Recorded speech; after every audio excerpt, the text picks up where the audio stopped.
여러분 안녕하십니까?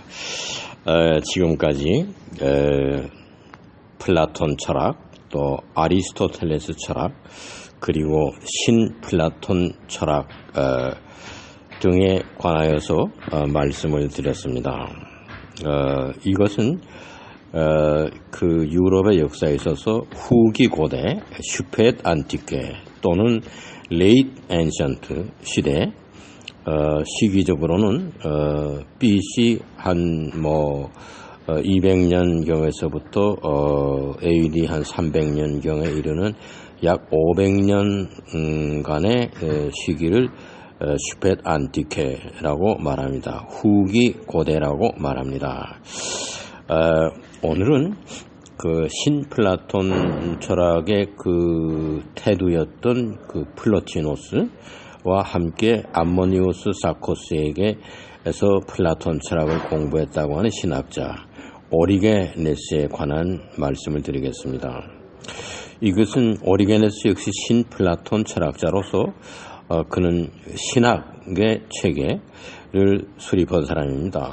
창세기에서부터 요한계시록까지 신구약 성서, 오늘날 우리가 가지고 있는 성서를 처음으로 주석한 사람입니다.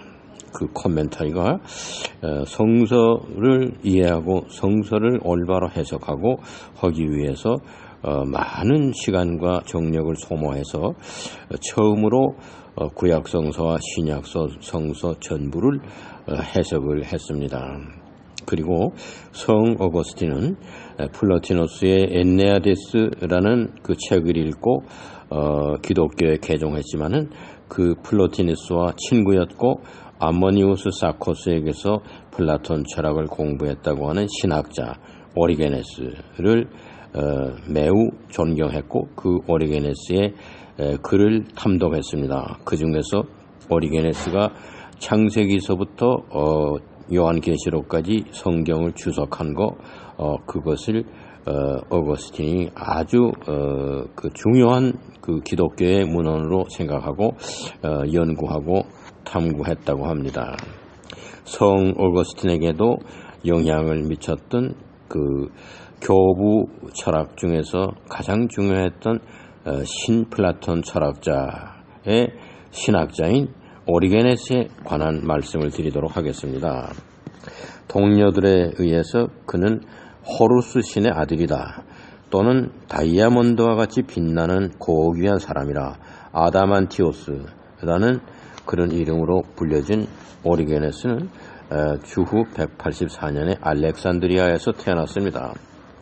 그는 그리스 사람으로서 북부 이집트 알렉산드리아라는 문화와 학문이 고도로 발달되었던 도시에 이주한 가문에서 태어났습니다. 그의 아버지 레오니다스는 독실했던 초대교회의 기독교 신자였으며 알렉산드리아의 교리문답학교 최초의 신학교입니다. 거기에 교수직을 맡고 있었습니다. 물론 오리게네스의 어머니도 독실한 기독교 신자였고 오리게네스는 7남매 중에서 맏아들이었습니다. 로마의 황제 septimius severus 때 행해진 기독교인들에 대한 박해가 201년에 AD 201년에 아주 큰 그 순교의 사건이 벌어졌습니다. 그 순교 현장에 아버지인 레오니다스가 끌려가서 순교를 당했습니다.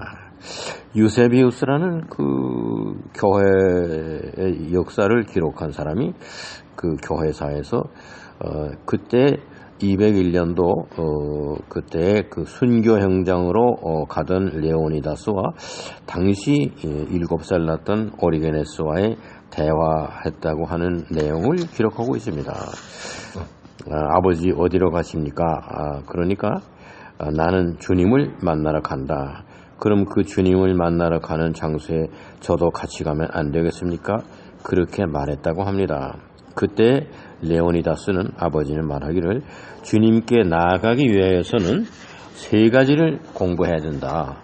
어학과 철학과 성서를 공부하고 나서 그대로 생활에 옮기고 난 다음에 주님께로 나아가야 되는 것이다. 그러한 유언을 남기면서 너는 지금은 나와 함께 주님을 만나러 갈 때가 되지 아니하였다. 그렇게 이 얘기를 했다고 합니다. 오리게네스는 그 아버지가 그렇게 해서 순교를 당했다고 하는 소식에 접하고 매우 그 슬프고 마음에 그 고민을 하게 되었고, 자기가 맏아들로서 어머니와 6남매 동생을 책임져야 하는 그런 가부장적인 입장에 있음을 알았습니다. 아버지의 순교와 함께 모든 재산이 또한 몰수되어서 오리게네스의 가정은 길거리에 나앉아야 하는 신세가 되었습니다.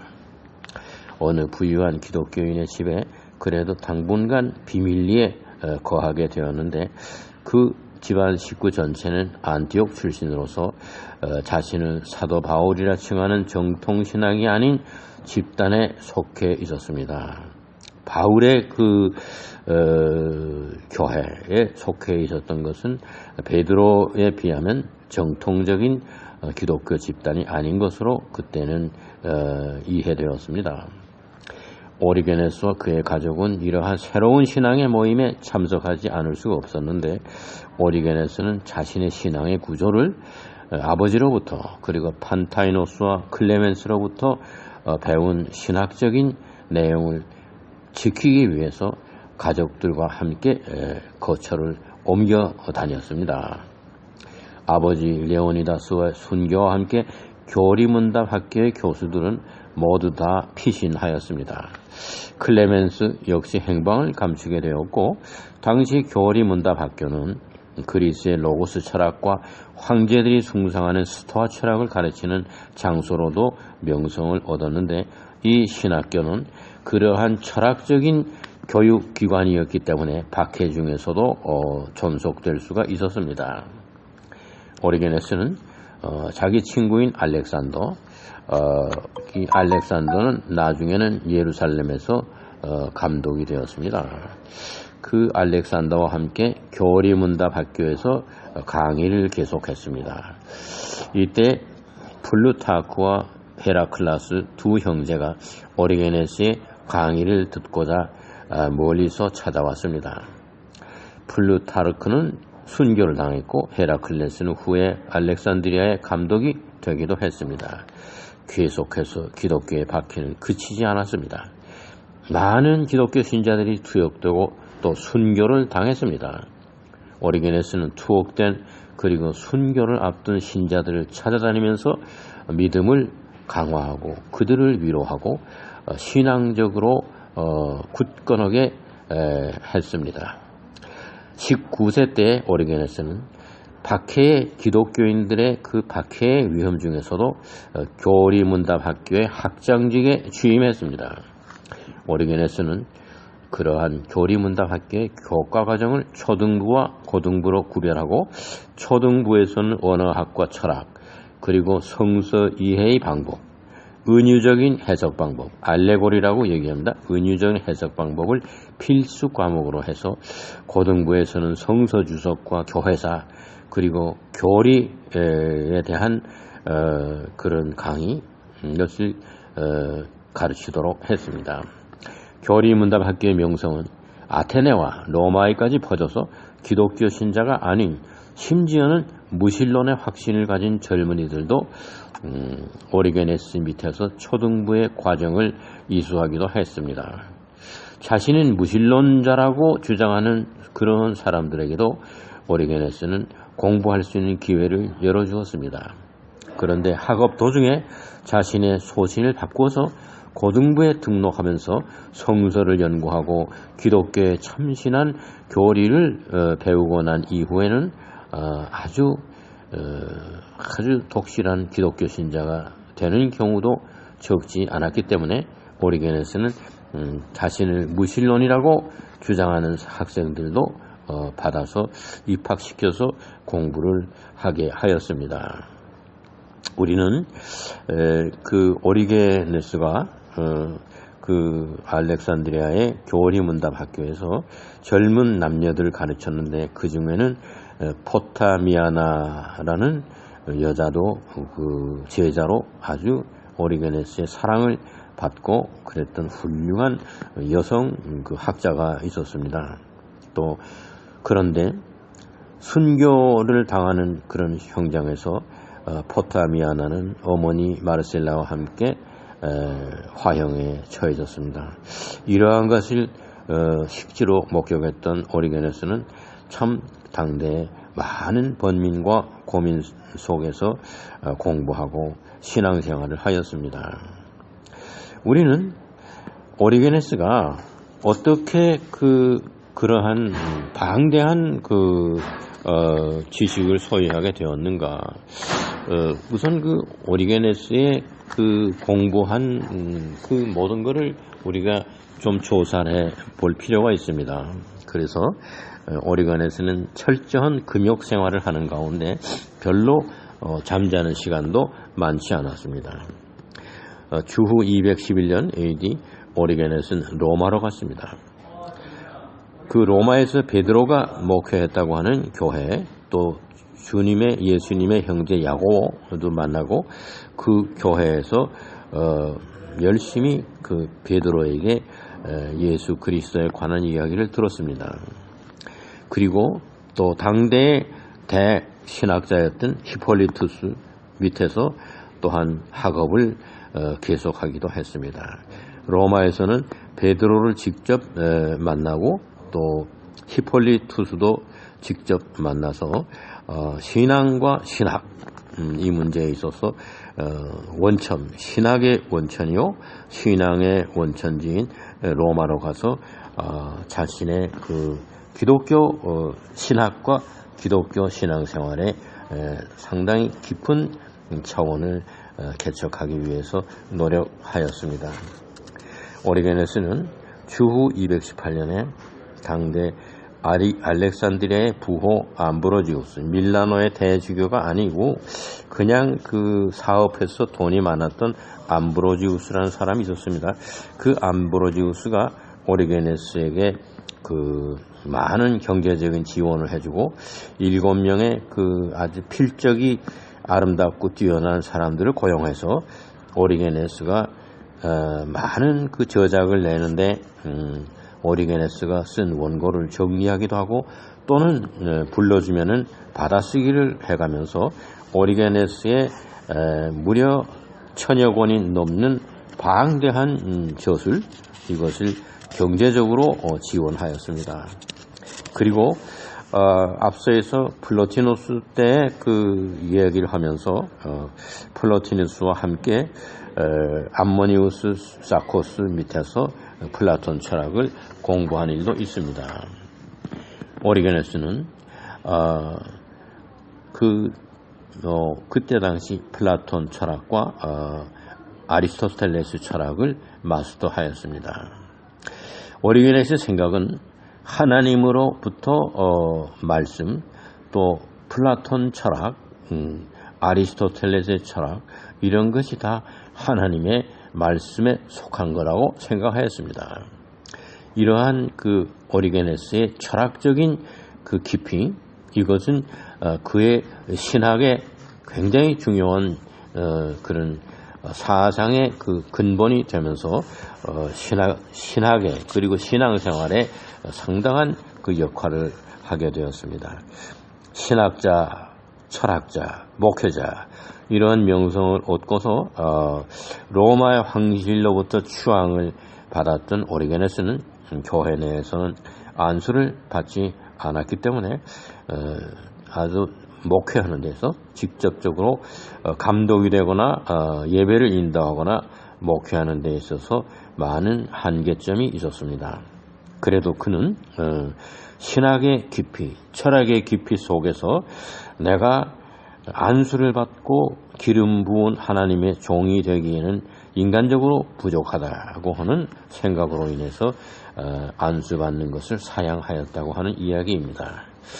그는 교리문답학교의 학장직을 그대로 유지하다가 여러 가지로 오리게네스의 여러 가지 유명해지고 또 사상적인 체계가 그 지중해 연안에 알려지면서 이를 시기하고 질투하는 사람들이 오리게네스의 신앙생활에 있어서 안수를 받지 않고 목회하고 신학을 공부하고 가르치고 그런 것은 그건 금지해야 된다. 이래서 교리문답학교의 학장직을 강제로 사임토록 하고 안수도 받지 않았다고 하는 그런 명분을 내세워서 결국은 그 알렉산드리아의 그 교리문답학교와 알렉산드리아의 교회로부터 파문을 당하게 되었습니다.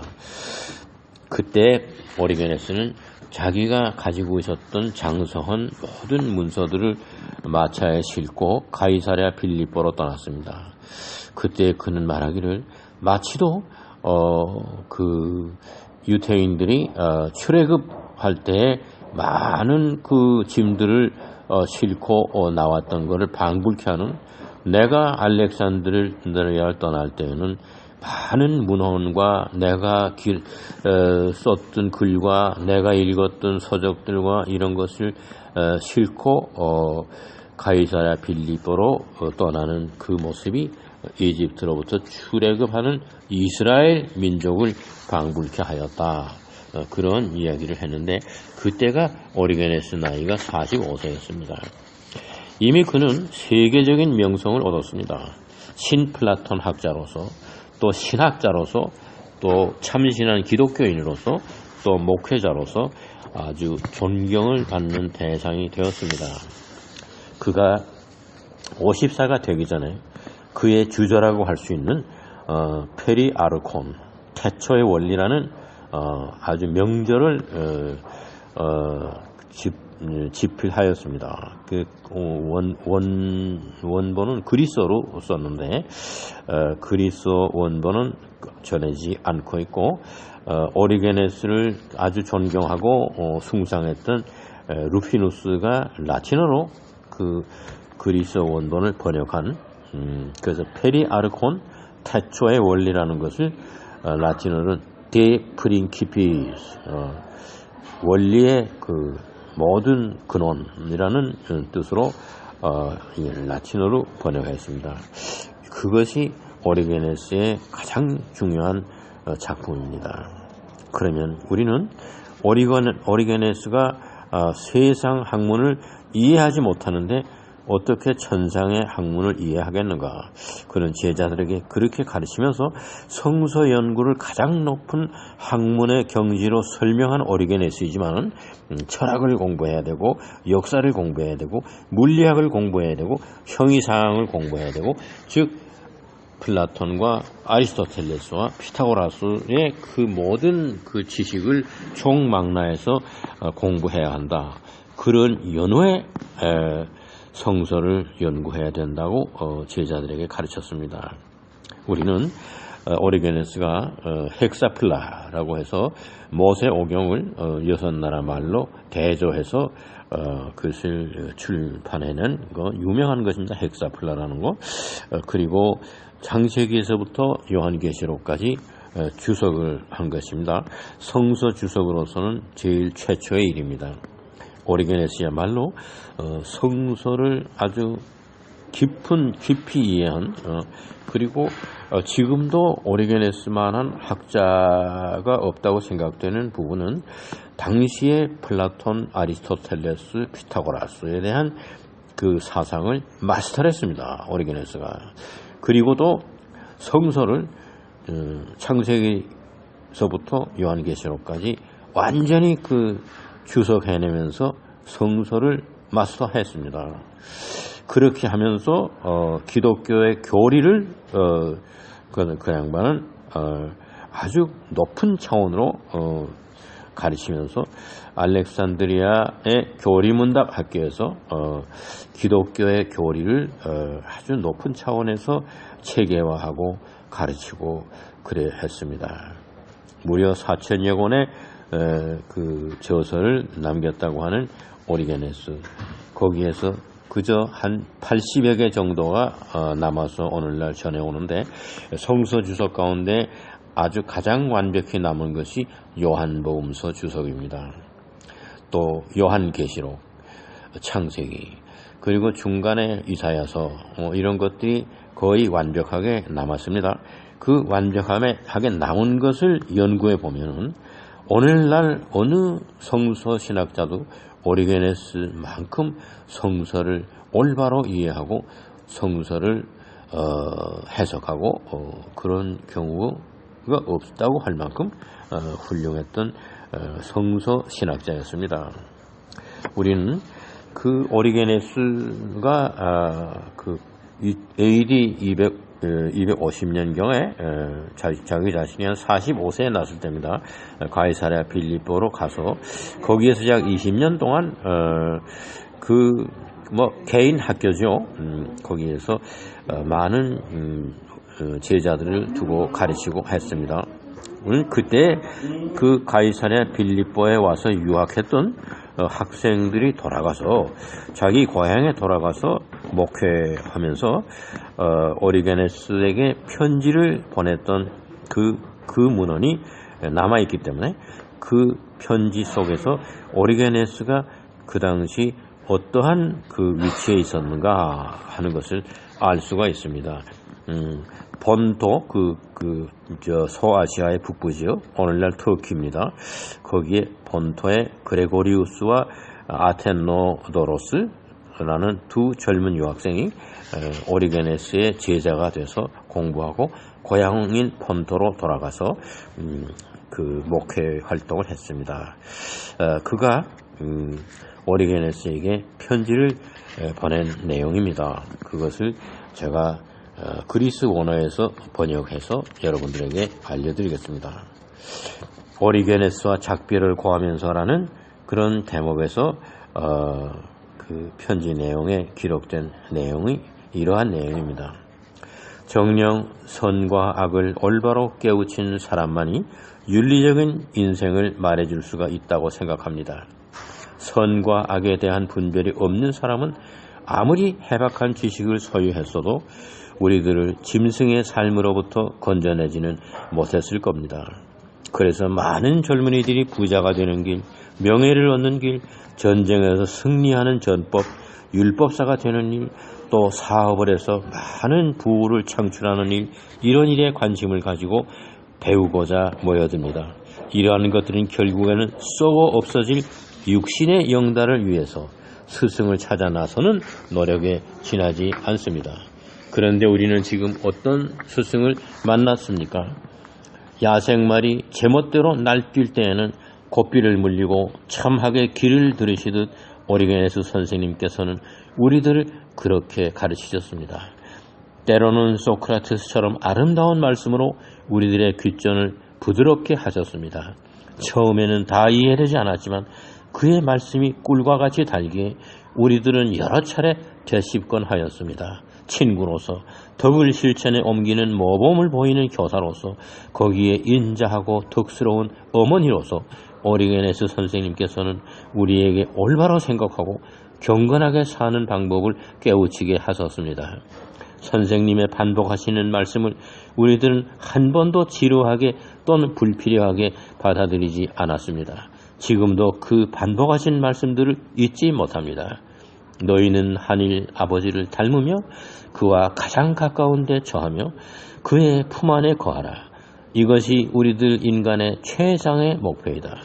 오리게네스 선생님께서 철학 강의 속에서 인간이 하나님 곧 진리 그 자체를 찾아 동분서주했던 재반 역사와 학설을 터득할 수 있었으며 선생님의 신학 강의 속에서 선지자들의 음성과 함께 했던 하나님의 말씀과 이스라엘 역사 속에서 이룩된 하나님의 뜻과 하나님의 독생자이신 그리스도에게서 나타난 하나님의 사랑이 과연 어떠한 것이었는가 하는 것을 깨달아 알게 되었습니다. 하나님의 영은 오직 하나님께서만 아신다고 한다면 하나님의 오묘한 진리를 알게 해주신 오리게네스 선생님의 영혼도 곧 하나님의 것임을 저희들은 고백합니다. 선생님께서는 창조주 하나님께서 택하여 인간 앞에 세우신 하나님 말씀의 통역사임에 틀림없다고 지금도 생각하고 있습니다. 우리 인간은 육신을 위한 에덴 동산을 떠난 지 이미 오래되었사온데 가이사랴 빌립보는 저희들에게는 영적인 에덴 동산이 되었습니다. 어찌나 많은 아름다운 말씀의 나무들이 꽃과 열매를 내고 있는 것입니까? 우리는 오리게네스 선생님에게서 얻은 이 영적인 에덴 동산의 청지기와 만났다고 하는 확신과 함께 이 시간 작별을 고하는 것입니다. 그레고리우스와 아테노도로스라고 하는 오리게네스 제자가 고향으로 돌아간 이후에 오리게네스 선생에게 보낸 편지인데 이 오리게네스 선생님과 서로 작별을 고하면서 떠나왔다. 그때 심정이 이러했었다 하는 내용을 편지에 기록한 일이 있습니다. 이때가 주후 238년경이었는데 그레고리우스와 아테노도로스가 가이사라 필리포에 유학했던 때는 약 5년 전으로 추정되며 이때 오리게네스에게서 많은 가르침을 들었고 오리게네스를 통해서 하나님께로 가까이 나갈 수 있다는 신념을 가지게 됐고 또 자기 인생을 그 오리게네스가 얘기하면서 아주 숨김없이 자신의 인생에서의 고민을 얘기하면서 참 많은 그 감동을 끼친 사람이라고 생각하고 있습니다. 오리게네스에 대해서 제자들이 편지를 보냈다고 하는 내용을 끝으로 오리게네스의 강의를 마치겠습니다.